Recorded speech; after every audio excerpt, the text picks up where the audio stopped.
Hey, everybody. Welcome to another episode of Crimes, Killers, Cults, And beer. and Beer.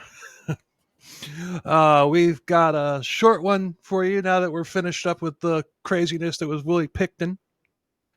So we figure we'd take it easy, and we hope you enjoyed the Sean Gillis episode with Jody Plauché.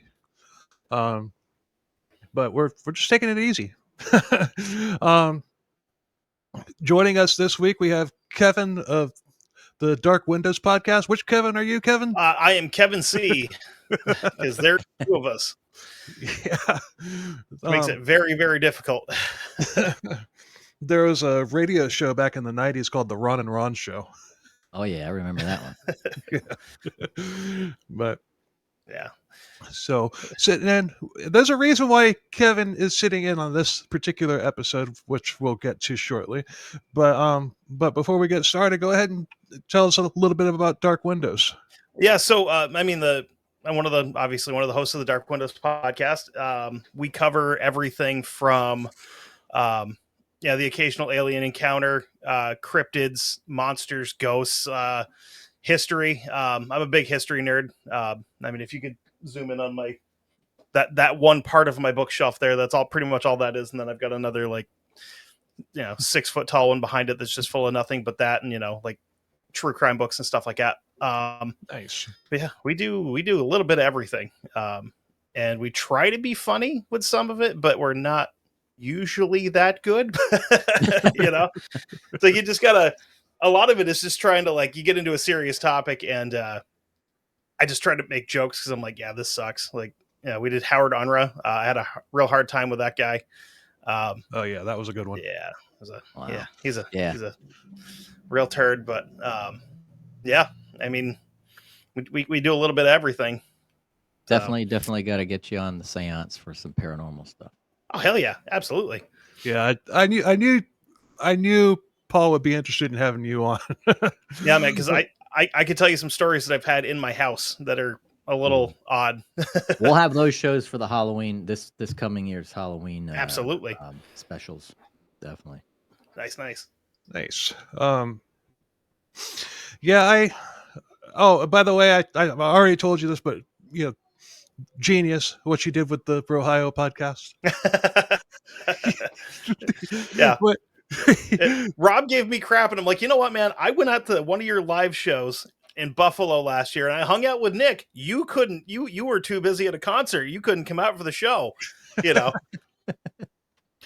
signed up for their $1 Patreon and did it under the Dark Windows podcast as the name, and they shout out their Patreon members, so they got a plug on a very big dog podcast for $1. And he's like, "Oh, that was a cheap plug," and I'm like, "I mean, you guys have run 2 promos for us over the history of the show, so I'm paying you now, and I just want to listen to your show without ads." So yeah, I think I'm going to do that for Necronomipod. But and that's the way to do it, is $1 for all these giant shows, and then there's somebody out there that's going to go, I'll check it out, and then it's worth it for $1. Absolutely. Well, they ran an ad for us way back, and we Todd and I did one specifically catered to the listeners of the Ohio podcast, and they stuck it on probably their least listened to episode. I don't even remember what it was, but I didn't even last 10 minutes into the episode, 10 or 20 minutes into the episode. I'm just like, you had to put us on this one? So funny, the first one they ran us on was their Titanic episode, forever ago. And then Justin Rimmel from Mysterious Circumstances, who we've become pretty good friends with, ran ours in the middle of his Doc Holliday series that he did. Nice. And it's like, fuck yeah, all right. Yeah.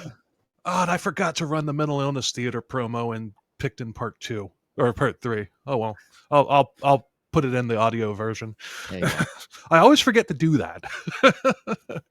But anyway, this week we're going to do something a little bit different, and we're going historical. Our episode on the USS Indianapolis last year was really well received, and y'all seem to really dig that one. And I ain't gonna lie, that was a really good episode. So we haven't really done a historical one since. So instead of going back to World War II, we're going back to World War I for this one. To the Great War, the war to end all wars. This story will be instantly known to some of you, but for a lot of you, this will be new to you. And Kevin, why don't you say hi to the people who are going to know it instantly? Okay. Yeah, I think I know. We haven't talked about this beforehand, but I think I know exactly where you're going. And I think a mutual friend of ours, David, over at Macabre Emporium, also covered this topic, didn't he? Yeah, he did. Yep. We did on our Patreon like forever ago. Yeah, I know exactly what you're talking about without even saying anything other than that. And what's funny is it's because of, we talk about music back and forth every once in a while. And yeah. Well, the people who are going to know it instantly are Sabaton fans. Yes. and we're covering two of their songs in this episode. One is called Father, and the other is Attack of the Dead Men. And if you're not familiar with Sabaton, they're a power metal band from Sweden. Most of their songs are about battles and war. They don't take sides on who was the good guy or who the bad guy was. They write their songs about what happened on the battlefield, and most of the songs are from the point of view of the soldiers themselves, the people on the ground, fighting and dying. For example, one of their songs is a beautifully haunting ballad called "The Christmas Truce," and it's about how the British and German soldiers fighting in the trenches during World War I paused during the battle on Christmas Day to celebrate Christmas together. It's like, I played that for Christmas on Christmas Day this past Christmas. That's become a tradition. Some people are going to sing Christmas carols. I'm going to sing Sabaton. Yeah. I used to play the Twisted Sister Christmas album on Christmas. But another song that they have is called "No Bullets Fly." It's about a B-17 bomber during World War II that was crippled and trying its best to limp back to American airspace. A German pilot spotted it and flew to intercept, but when he got up close to the bomber, he could see through literal holes in the plane that the crew was just terrified, and he took pity on them. He risked his life to escort the enemy bomber back to U.S. airspace. He risked his life not only when he approached the bomber, which still had active weapons, but also if his commanders were to find out what he had done, he would have been executed for treason.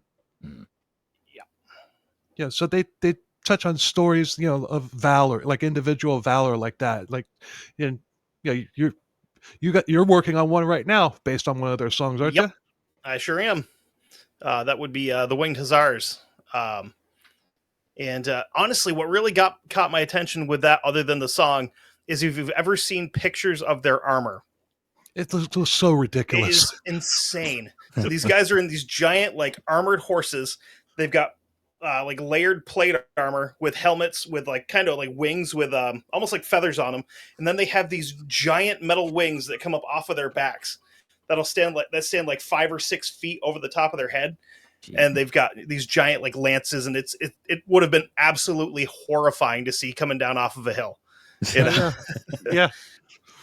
And the song kicks ass too. It's like you're just some poor Ottoman dude that got like shoved into going to fight, and then all of a sudden a murder angel is coming off the hill, and you're like, oh, this is how I die. Great. Oh, but I've seen pictures of of what they actually wore, not just like representations of it. I've seen pictures like that somebody had taken in a museum, and it just looks insane. It looks so ridiculous. Like there's no way you could have easily fought in it. It's wow. No.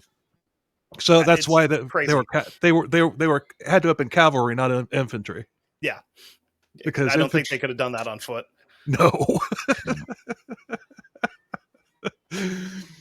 Paul, are you familiar with Sabaton? I've heard of them. Yeah, but haven't I'm sure I will after this episode. They're great. I mean, they're you know how Iron Maiden did they're known for doing like historical songs and stuff like that. Yeah. Well, Sabaton perfected it. So, And the good news is they don't have a bad song. no, Like they're all good. Yeah, I mean, some of their songs, the lyrics are kind of the lyrics seem kind of forced, but there's some things when you're talking about a specific battle or whatever that you just can't flow and rhyme. So you got to do something. Yep. But other than that, I mean, that's really my only critique on them is that. But there's really no way around it sometimes. No, it is it's kind of it is what it is, and you got to just roll with it. Yep. I could go on and on. There's so many great songs by this band, and if you're not familiar with them, you definitely check them out. This episode was originally released on our Patreon page with Todd and me, but I took the Patreon page down for the time being, and I decided to redo this episode with Paul because, we needed to get a couple episodes ahead, and I was having problems doing that while researching, the Willie Picton case. So I'm just like, well, I've still got the notes from this episode. Let's just do it. We only had one Patreon subscriber anyway, so this is like literally new to everybody. But as I researched this case, I found a Russian metal band called Area who released a song called "Attack of the Dead" on their 2014 album "Through All Times." It's just the lyrics are in Russian, but they're a good band too. They're no Sabaton though. Yeah. So we start off with the events described in Sabaton's song "Father." It's about German chemist Fritz Haber, and he revolutionized the way that food is processed, making it possible for the planet to sustain heavy populations using his synthesized ammonia from nitrogen and hydrogen gas. And that was his Haber-Bosch process. And over a third of global food production still uses this process even today. Yep. But he's more known, kind of in infamy, as the father of chemical warfare, because he put the food processing aside when the war started, and says, "Hey, I can kill people with this too." So the funny part is, like, we're doing a tournament on our show, and he's one of the guys that I covered for that, which I was like, I pulled my notes up. So what the interesting part is that with some of the chemical weapons he created were actually a byproduct from his farming stuff. Mm-hmm. And yeah, oh boy, he's like a James Bond villain, like level evil. Wow. It's like the beginning of Monsanto. Yeah. Well, you're not far off. No you joke, are not far off. But he, like in the Sabaton song, it says, it's like fed during times when there's peace. During times of peace, he belonged to the world. During times of war, he belonged to his place of birth, which was Germany. And then, he fed the world by ways of science. Is he a sinner or a saint? I guess that just depends on who you ask. Double-edged sword. Yeah. But so this is this story of, first we'll talk about Fritz Haber, then we'll talk about the Attack of the Dead Men. Now, the Attack of the Dead Men, I'll just give you a little preview. In 1915, during World War I, in the town of Osoweic in Poland, the Russians had control of a fortress there. The Germans wanted to take it back, and they launched a chemical weapons attack on the Russians. And with their lungs being dissolved by the poison gas, 100 Russian soldiers charged the field and attacked the Germans. Literally their insides just being eaten away, and they looked like zombies. They're just dying, and they were able to drive the Germans back and hold the fort. 100 dead men. One of the things that made him even scarier was a lot of the Germans reported that because the Russians hadn't designed gas masks yet, so they Right. would take like handkerchiefs or cloth or whatever and just soak it in water, and they'd wrap it around their faces when a gas attack was coming in. So these guys are coming up out of the trenches and they're coughing up blood. So they have just these white clots with blood like stains on the inside of them. It's just dripping off, and they're just running at them with bayonets out. Like, Damn. Yeah. It's like Yeah. freaking like the bayonet charge at Gettysburg with zombies. yeah, pretty much, right? Now the source is pretty much exclusively Sabaton.net because they have all of the stories on their from up on their websites from all of the songs that they have, and there's a little bit of wiki in here too. Now, so it was to be Nernst's colleague, the brilliant and future Nobel Prize-winning chemist Fritz Haber, who would go on to change the playing field. He was already critically acclaimed in the military for co-inventing the artificial nitrogen fixation process, and now he would make an even bigger impact on the war itself. When the Allies denounced his invention as a war crime, the German press decided to elevate Haber to a national hero, one who could finally break the stalemate. But there were many German generals and scientists who condemned the use of poison gas as inhumane and dishonorable. Like Haber's own wife. She was a chemist herself, and she called it a perversion of science. I imagine that their family dinners were a little awkward during that time. Yeah, not great. Yeah. I've actually got a detail if you're interested. Sure. So they were at a party, and he walked in, and he was basically the guest of honor, and he was going off about all of this stuff and giving a speech, and his wife was there. He got very upset that he was celebrating the fact that he's killing people, and she went over and slapped him across the face in front of everybody, then went home. They went home. He got home that night. They got into an argument. She waited until he fell asleep, got into his dresser, took his army revolver, went out into the garden and shot herself. Then their 13-year-old son found her the next morning while she was still kind of alive. And he's like, okay, cool. And he took off for the front lines to back to gas the French. Didn't even attend his wife's own funeral. Wow. Yeah.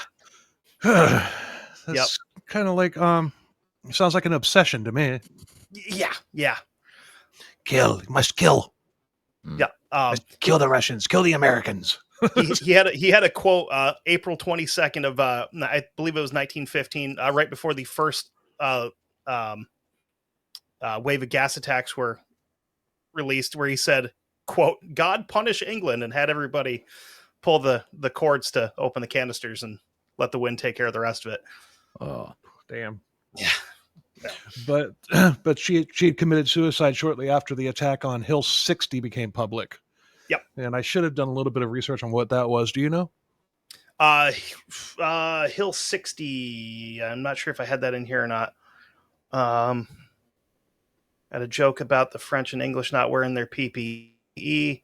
I'm not sure if this is the one or not, but there was an attack where it killed like 10,000 French troops, like outright. One of the early ones. That's got to be it. Yeah. And then there was another like 7,000 wounded from the gas, but it was like 10,000 killed outright. Damn. Because it's like heavier than the air, so when they're down in the trenches, it would stay along the ground and just sink down in, just hang out. That was pretty gnarly. Oh, jeez. I wonder, has there ever been like a tally on just how many people were killed with, how many soldiers were killed with chemical weapons? Well, actually, let's see here. I did have so on my notes, I have here that it killed a bare minimum of 90,000 men, with like countless more wounded from the gas, including a guy who would, go on to use the same stuff a couple decades later. That guy with the mustache, right? Yeah. a guy that almost died during World War I, and they Yeah. kind of know who it was that didn't shoot him. And yeah, Oh, it was Dean Winchester that killed him. Oh man, if we were only that lucky. I'm surprised where both of you got that. I'm surprised both of you got that. We need a universe where we can have Dean Winchester and Soldier Boy go back in time to kill Hitler. Yeah, like that'd be well, perfect. there was one supernatural episode where they were in like an alternate timeline or whatever, and he actually did kill Hitler. wow. I think I missed that one. It was in one of the later seasons. Huh. I can't tell you which one, but yeah, they were. I must have missed that one. And when they got back to the time that the regular timeline or whatever, he was hitting on this girl. He's just like, I killed Hitler. Of course he did, because that's how Dean works. That's how Dean is. Yeah.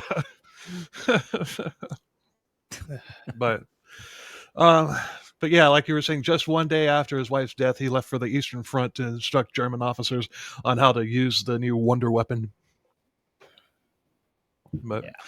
From May of 1915, during the days of the goreless Tarnow offensive, Haber personally oversaw the release of the lethal gas attacks.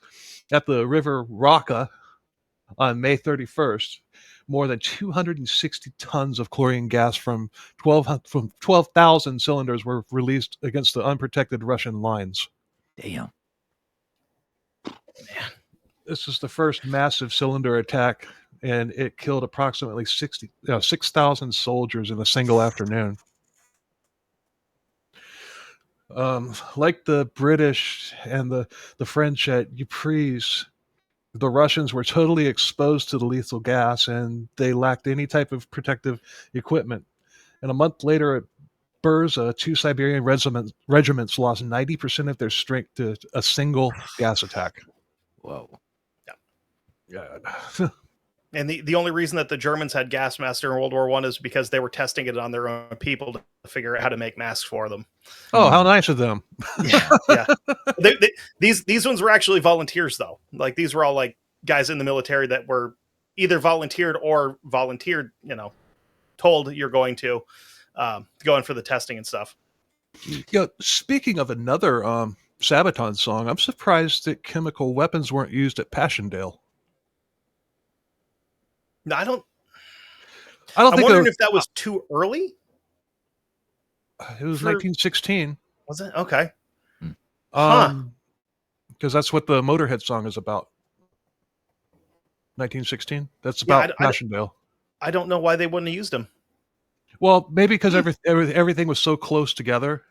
Yeah, good point. Yeah. And then if you have the wind swirling and shifting, you're going to gas your own people, which is suboptimal. But make a hellish situation even worse. Yeah. Mental Illness Theater, that podcast, and I'm not going to run their promo because we're talking about them. They did like a 2-part episode on the Battle of Passchendaele, and it is freaking intense. I mean, if you're unfamiliar with them, check them out, definitely. Okay.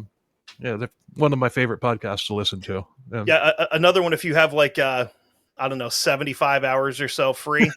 Dan Carlin on Hardcore History did a 5 or 6 part series on World War I, and the amount of research that guy does is horrifying. I mean, he'll release like 3 or 4 episodes a year because he does that much research into them. Wow. Damn. Yeah. He did a 5 or 6 part series on the Mongols that was like 45 hours between all the episodes. Yeah. Well worth the listen, though. I don't even know what to say about that. I mean, it's just like, it's just like the person I give credit for being the most researched is Morgan from Human Monsters, but what you're talking about sounds like he puts Morgan to shame. Yeah, I mean, between him and I believe his son helps him with research and stuff too, but yeah, they do a insane amount of research. I'm gonna have to check that out. Oh yeah. He's got a great voice too, so it makes it even better. The greatest voice in true crime is Jack Luna. 100% agree with you.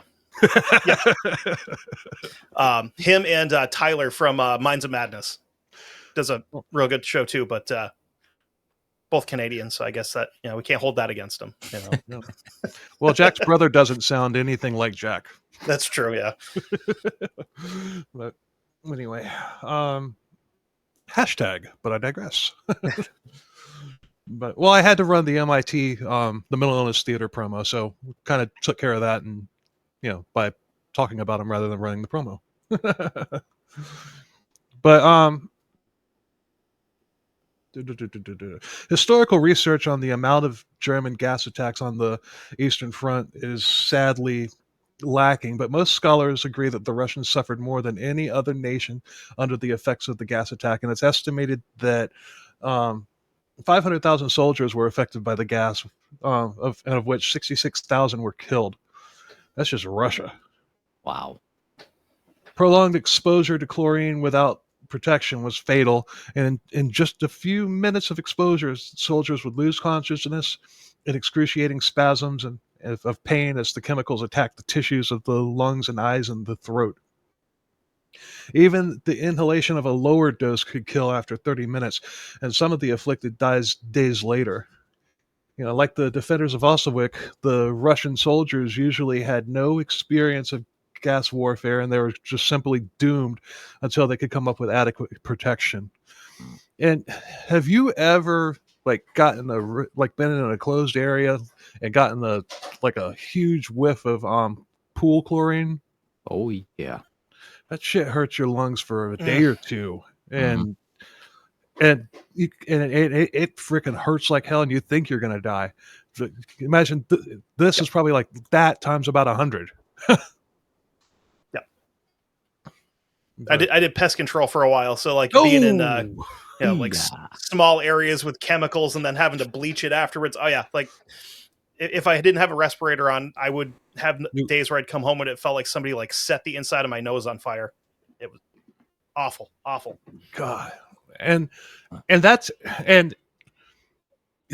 just like a mosquito bite compared to what this shit does. Yep. But, exactly. In the wake of the gas attacks, Russian General Nikolai Yanchevich. Yeah. Say it fast. Just say it fast. It sounds better. Yanchevich. Yanchevich. Mein Kampf perfect Jugend.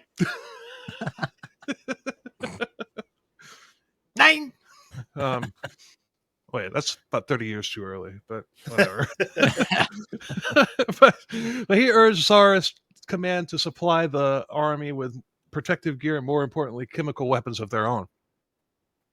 Major problem in both regards was that Russia did not really have the domestic chemical industry. Most of their chemical plants had belonged to the Germans, and they had closed up shop since the outbreak of the war. But what Russia did possess were brilliant scientists. By 1916, specialized war chemical committee was formed, chaired by leading Russian chemists like Vladimir Ipatiev. That sounds right. Epitaph. And Alexei Favrovsky. I got that one right. I think.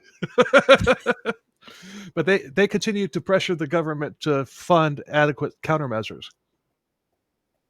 You would think that they wouldn't have to pressure them to do that. Just like, hey, look at this picture. Mm-hmm. All right, let's do it. Yeah. It's like the freaking Vancouver Police Department. Yeah. They had some other stuff going on in the 19 teens though. So true. Yeah. Just a war. Yeah, the communists coming in and killing everybody. Yeah. But then they were able to get their own chemical production running, and the first tons of liquid chlorine were being produced. But still, each large-scale German gas attack caused thousands of casualties. Well, yeah, you're late to the party, Russia. Mm-hmm. I mean, that's what it boils down to. It's just like nobody knew that this was going to happen. You know, at least with the atomic bomb, they knew it was going to. They knew it was just a matter of time before somebody got it. Yep. Yeah. Yep. This nobody saw coming. Hmm. So, Osoweic Fortress was built in the late 19th century on a strategic hotspot near the river Bebra, Beber, Beberza, Bebers, Bebraza. Beber, Bebraz. I don't know. That's part of why people listen to this show, is to hear me fumble on words. But that, the river Beaver's, it was now Poland. But back then, it was part of the Russian Empire. It was about 50 kilometers away from East Prussia, along the important railway line from, oh God. There you go. It doesn't help that all these places and people sound like vodka distilleries either. So Yeah, right. Yeah. Bialystok to Königsberg. I think I got the second one right. Yeah, sounds right. It conveniently ran straight through the fortress. But this was quite the headache for German high command during the Great War, and this close to the German border and effectively controlling one of the few railway lines all through the bogs and marshes of the area, the fortress had to be either taken or destroyed. Otherwise, it would prevent any advance into northern Poland.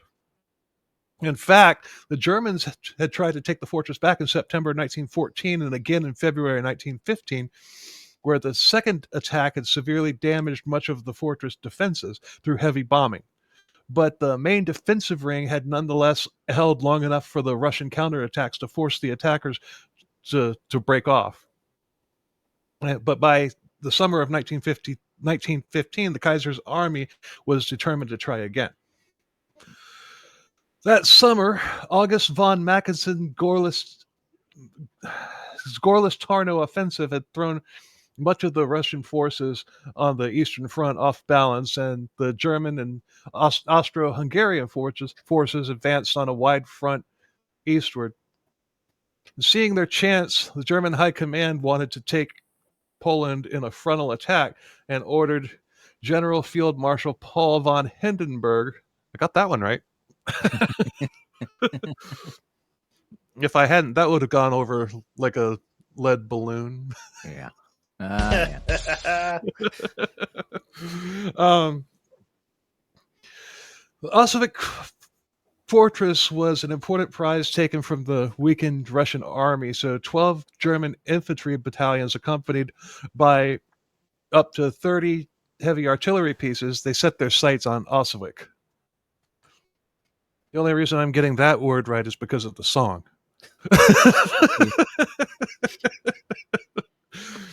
I wish we could play the song. I mean, David told me that Sabaton doesn't care if podcasts do that, if they're telling the stories that they sing about. They might not, but the algorithms on Spotify, Apple, and YouTube might. Yeah. That's a very good point. Yeah, we've already been copyright claimed on a couple of things that we've done. And I just released an episode last night with my original music on it, all the songs that I've used in the podcast. It's going to be interesting to see if I get copyright claimed on my own shit. I probably will. It'll probably happen. I'm probably going to have to send them, hey, this is mine. It's like when CCR had to take themselves to court. Yeah. Luckily, I know how to deal with that. I dealt with it with my old radio show all the time, because we would have bands on and they would send us their music to play. So every time it got struck like that, I know how to take care of that if it happens on YouTube. Spotify, I don't know. Spotify is a weird one. I don't know. Them and Amazon might take issue with it too, but yeah. So, because God forbid, neither one of those companies make money. Yeah, heaven forbid. But yeah, but I have a feeling people would be checking them out just because we've been talking about them. But The core of the Russian defenders under General Lieutenant, oh God, Brzezinski. That's it. Say it real fast. Brzezinski. Brzezinski. Command was made up of around 500 men from the 226th Infantry Regiment Zemblansky, supported by several hundred militia. They dug in several lines of defenses and redoubts, trying to give the German artillery as small of a target as possible. I think part of the problem is we're literally recording this right after we did part 3 of Willie Picton. Yeah. And Willie Picton was like 8,000 words. Yeah. Damn. And the funny thing is I didn't really fumble very much during that episode. Like once or twice. How it usually works, though, right? Yeah. Yeah. I got it all out. Now I can't talk anymore for the rest of the day. Yeah. Oh man. They dug in several. I already said that. But once the assault commenced, much of the fortress walls, barracks, and towers began to crack under the heavy German siege artillery. But artillery alone wasn't going to take the fortress. They would still need the infantry for that job, and the Russians had enough machine guns and defensive works to make that very difficult and very costly. But the Germans had brought in an extremely new and extremely dangerous weapon.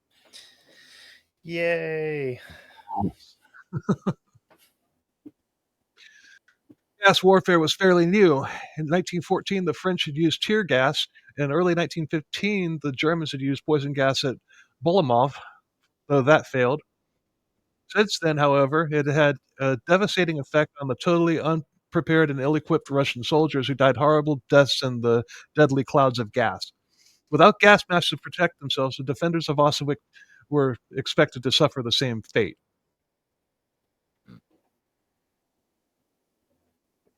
Early morning of August 6th, as the winds were finally favorable and the German gas batteries opened up, a dark green smog descended upon the battered defensive works.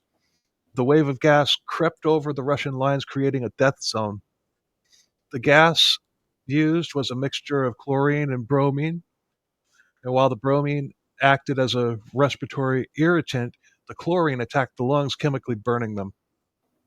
The chlorine attached itself to the moisture in the air, turning it to hydrochloric acid, which then bit into the membranes and the flesh of the lungs and aggressively dissolving the soft tissue. The Russian soldiers were literally choking on their own blood as every breath that they took destroyed their lungs. Unable to breathe, they died in agony, coughing out bloody lumps of their own lungs. But it was not only the lungs that suffered as the acid attacked the soft tissues of the eyes, nose, and burning them chemically as well. Yep. Yep. So it's like get pepper sprayed and then swallow a bunch of bleach, you know? Yeah. See how that works out.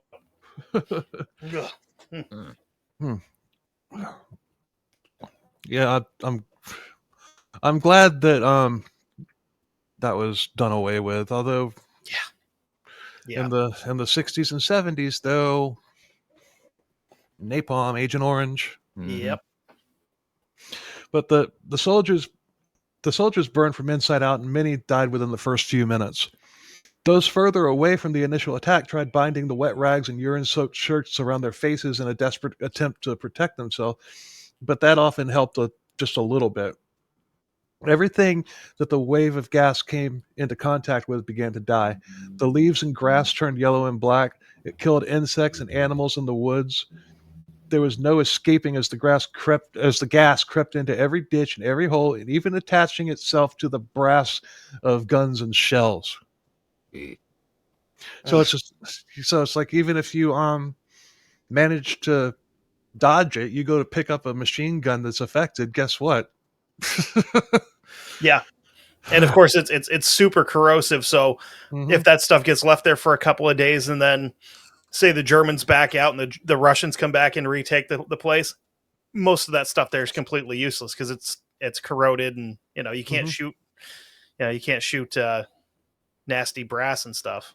No, it would be like throwing a machine gun into like a big mound of salt. Yep. Yeah. Pretty much. But the defenders,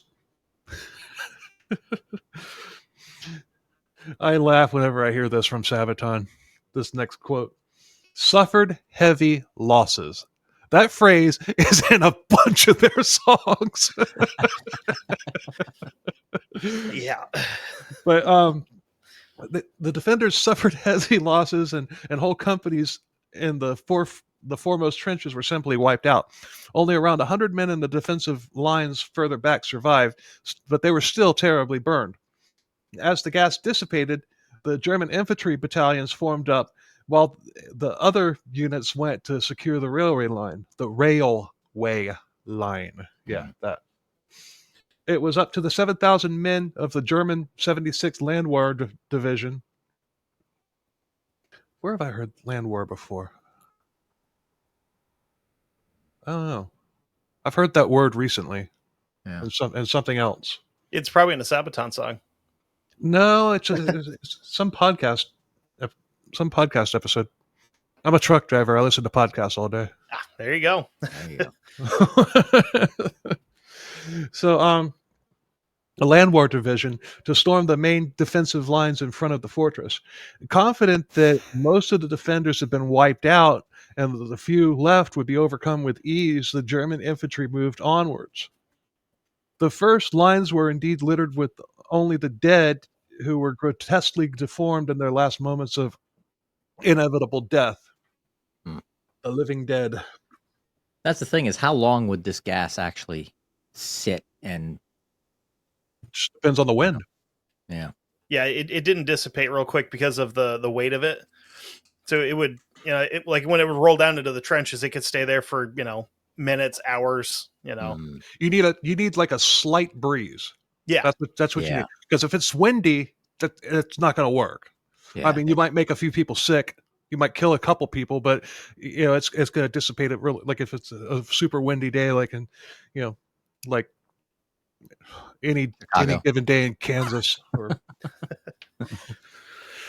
but if you need a slight breeze just to move it, and then excuse me. As the German troops moved onwards over the shelled-out ground, they suddenly came under heavy fire. The fortress artillery had opened up on them, and the machine gun fire tore holes in their ranks. And further out on the flanks, the last Russian reserve companies were coming up from the rear, formed to counterattack the German infantry. Seeing those friendly reinforcements rush in with their bayonets attached, the 100-odd survivors in the trenches also emerged, fixed bayonets, and they stumbled like zombies out of their dugouts and crawling and limping into the open.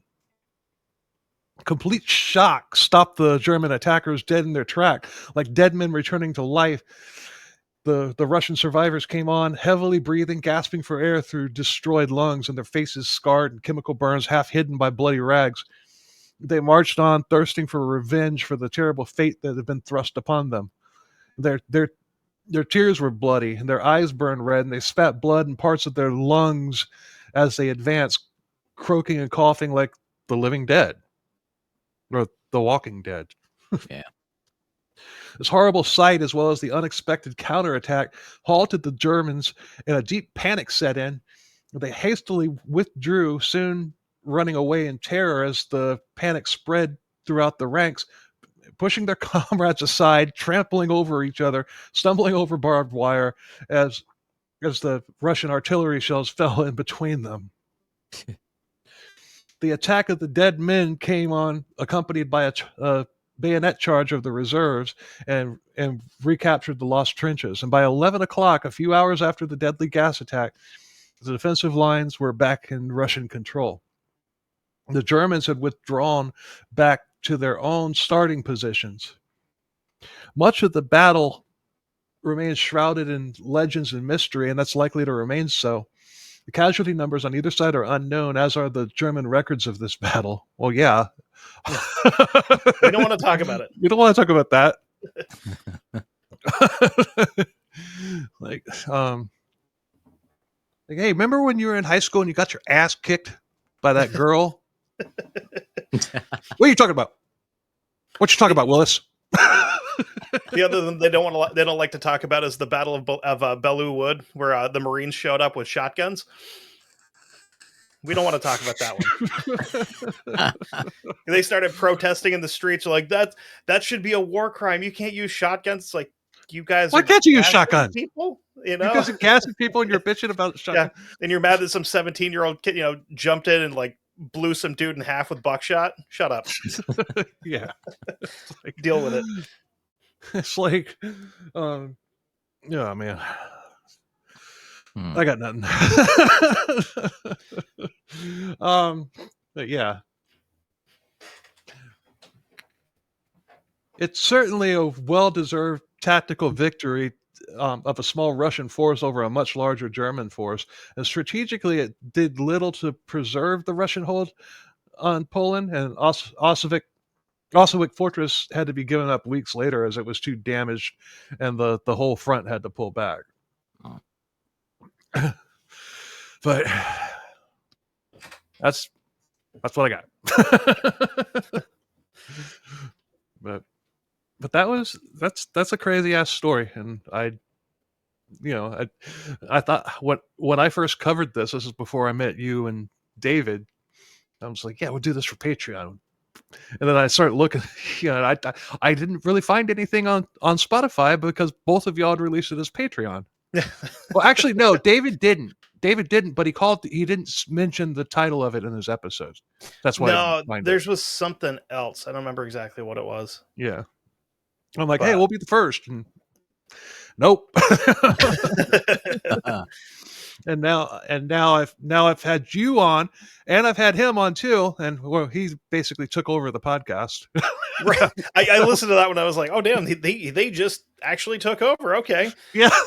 It was fun. I mean, I didn't have a co-host at the time, and he was just on a roll, and I was just like, cool.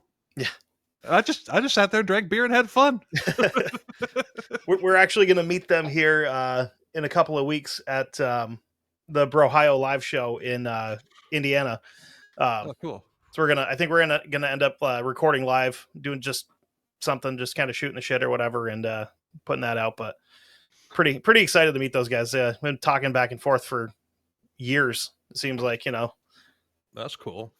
Yeah. I know. I kind of have a little group of podcasters that I talk to and everything, but the Brohios aren't among the biggest dog that I have in my group would be Human Monsters. Nice. Yeah, Morgan. We had him on a couple weeks ago to cover the Marriotts and the Melvins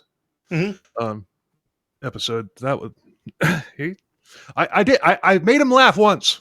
I actually made him laugh.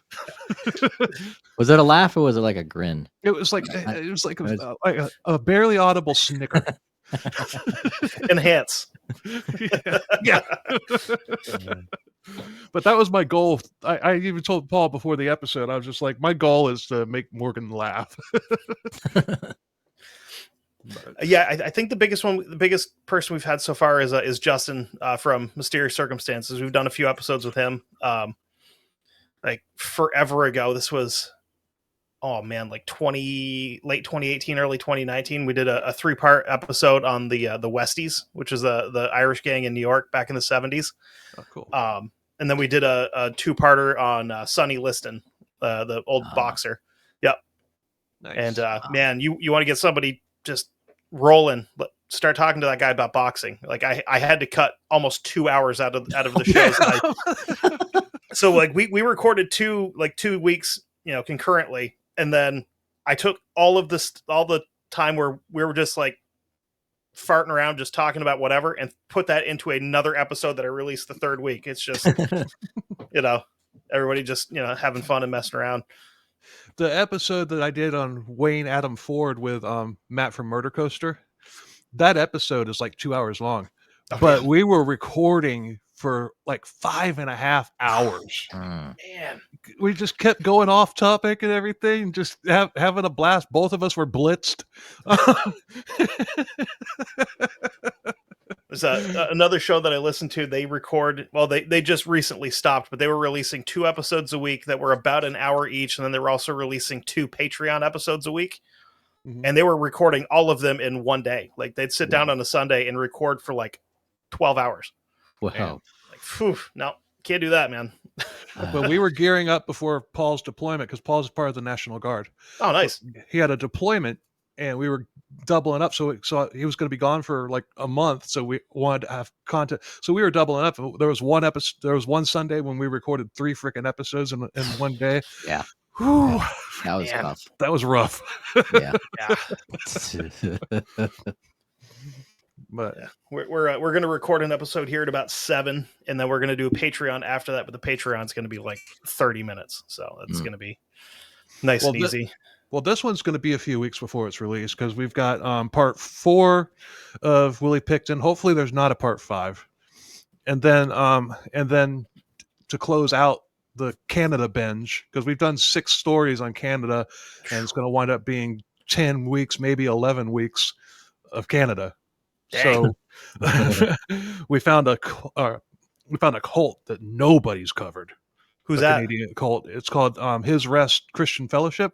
Oh, no shit. Okay. It's freaking Gertrude Baniszewski level depravity. Oh, no.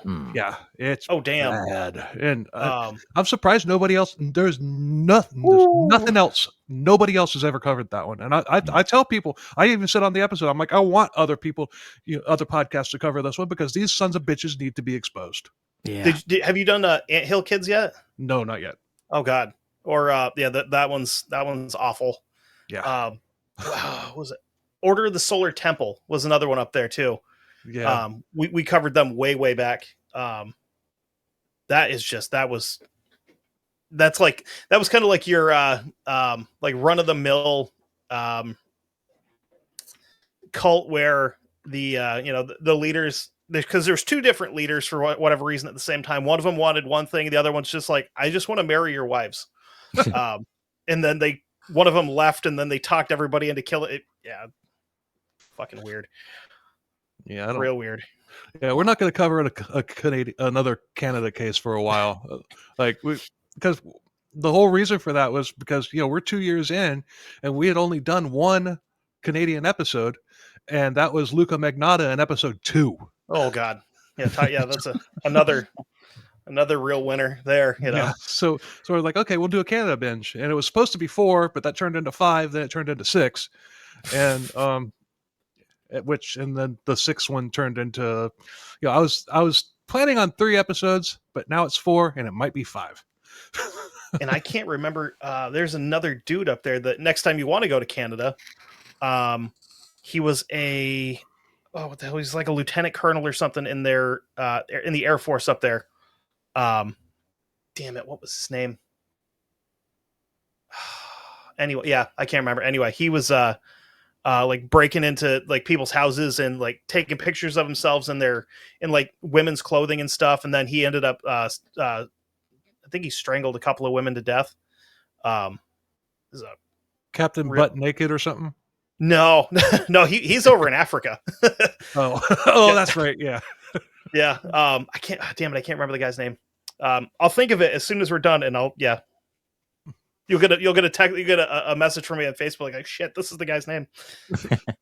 But after the last episode of Willie Picton, we're going to come back with we're going to cover Sean Gillis, and Jody Plauché is going to be with us on that one. Guy's name was Russell Williams. The quarterback? Right? Yeah, he plays for the Steelers now. Oh, God. Poor Steelers. Yeah, we're happy to have Jody back on the show. That's going to be awesome. Love that guy. But Russell Williams. Coming up next week, serial killer Joe Montana. Followed by Dan Marino. And the worst of them, John Elway. Yeah, but there have been some former NFL players that turned into serial killers. Oh yeah. Yeah. Damn, what was his name? Played for the Packers there. Yeah, I know. It's right on the tip of my tongue. Green something green. Yeah. Yeah, OJ Simpson. I think he only played like 2 or 3 games in the NFL too. He was better in college than he was in the NFL, but he was Hall of Famer when it came to being a real scumbag out in the real world. Yeah, Aaron Hernandez, Ray Caruth. Yeah. There's a few. Yeah. Actually, unfortunately, there's more than a few. Yeah. But OJ Simpson. OJ. He was a good Twitter follow. I followed him on Twitter. He was funny. Yeah. Yeah. He was always putting out funny shit. He really was. I mean, he's not somebody that I would consider myself a fan of or whatever, but hey, he's out. He's, there's nothing I can do about it. He put out funny content. I saw a thing on Facebook. The guys had to have known what they were doing. There's like these 3 dudes sitting at a sports bar watching football. There's one wearing a Aaron Hernandez jersey. The guy in the middle is wearing OJ, and the other guy is wearing a Caruth jersey. And I'm like, either they don't know and it's hilarious, or they do know and it's even funnier. Yeah. There was this guy who walked into a sports bar. I was watching. He comes in wearing a Michael Vick jersey, and on the back of it, he put a piece of duct tape on the back of it, put over the V, and he wrote D on it. That's fitting. Yeah. Oh shit. Well, that was fun. Oh hell yeah. Yeah. Thank you for coming on with us, and I figured No problem. I definitely wanted to have you on to cover this one because you're you like this. We like the same band. What makes it even better is like I had no idea what we were talking about. It was like, okay, cool, I'll hop on, sure, definitely. When I messaged you, I said you want to come on and do the Deadman episode. Did you? Yeah. Jesus, man. I've been so scatterbrained for the last my son's gonna be 2, so it's been about that long. Oh, okay. So I'm like, man, I don't remember. I thought something about, yeah, you did. Yep. And I just completely missed it. Then of course last night I'm like up to my elbows, like in the dryer trying to fix that, and I'm like stopping to message back. I'm like, yeah, let's do that. That's fine. So yeah. Well, just wait till he becomes a teenager. Yeah. Yep. I said something to my daughter, my 14-year-old daughter, earlier today that I never in my life ever, not even for a remote second, ever envisioned that I would say. I said, Vanna, why is there a boy on cube on the floor in the bathroom? I've had more conversations than I can remember. Where I had said something to the effect of, take the tennis ball out of your mouth or stop chewing on dog toys. Yeah. So. He's a menace. He's a great kid, but he is a complete menace. Hey, definitely check out Dark Windows. And Paul, you haven't plugged your podcast on CKCB in a while. Go ahead. Yeah, it's been a while. My podcast is called The Seance through Conscious Radio Network, and we talk about paranormal, metaphysical, cryptids, crazy stuff, mysteries of the universe, mind, space, and time. And you can find it at Conscious Radio Network. Well, website is consciousradionetwork.com. That has all the information on there. Sweet. So. Well, thanks for listening. Appreciate the hell out of it. Check out The Seance. Check out Dark Windows. Follow us on, like, review, and I don't think I'm going to say another word for the rest of the day. If this is your first time, please comment, like, share. Thank you. And there it is. Yeah. And don't forget to listen to wherever you listen to your podcasts. Thank you. I'm losing it here. Oh shit. All right. And until next time, later. Later. Have a good one.